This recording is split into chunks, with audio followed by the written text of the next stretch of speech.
Alright, this is Block 3, Progressives in Power, Section 5, William Howard Taft, and dollar diplomacy. Taft is Roosevelt's opposite in many ways, and his view of foreign affairs was really no different.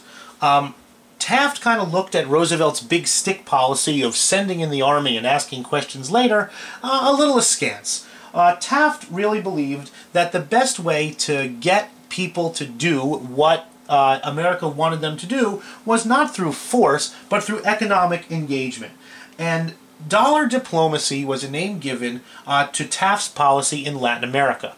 Instead of sending in the Marines and the Navy, what Taft wanted to do was take American money and invest it in companies in Latin America, American-run companies in Latin America. And in investing in American-run companies in Latin America, Taft reasoned he was also investing in these Latin American countries themselves. And then with economic leverage over these countries, he could get what he wanted without the threat and use of force. So instead of the Marines and the Navy, Taft is using American money and American business to get influence in Latin America. He was helped in this by his Secretary of State, Knox, and Secretary of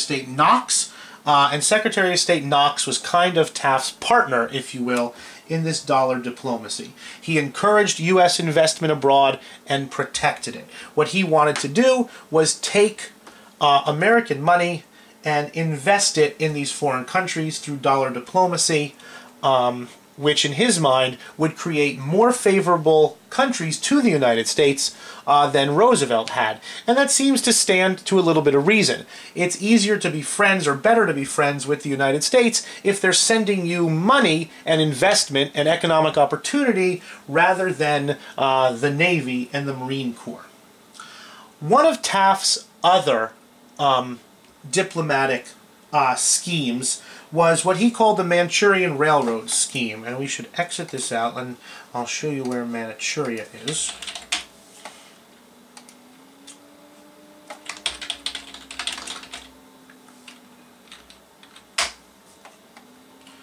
You got a map here.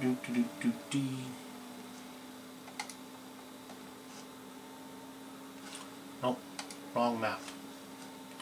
Manchurian Railway Incident with Taft. No map. Well, let's just fire up Manchuria then, and I'll show you where it is. Manchuria is a region in China. It is this region up here, as you can see, in northeast China. And in the early 20th century, with the Chinese government growing weaker and weaker and weaker, this part of China especially was kind of ripe to be exploited. And what Taft wanted to do was use American money to build a railroad from the coast into China through Manchuria.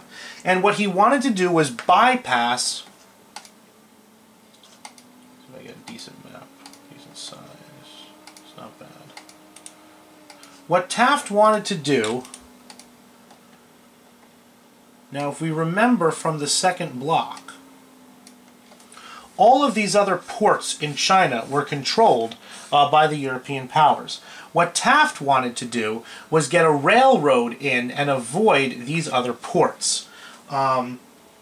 He wanted easy access to the China market for American companies without having to go through these treaty ports, the open door policy of a generation earlier. The European powers, to all of them, they've agreed on something for once. All of the European powers opposed the Americans building a railroad through Manchuria, and Taft and Knox had to back down. But this is another example of two things. One, it's an example of America's newfound strength in the international arena. Even suggesting such a thing goes to an America that is strong, powerful, and competent.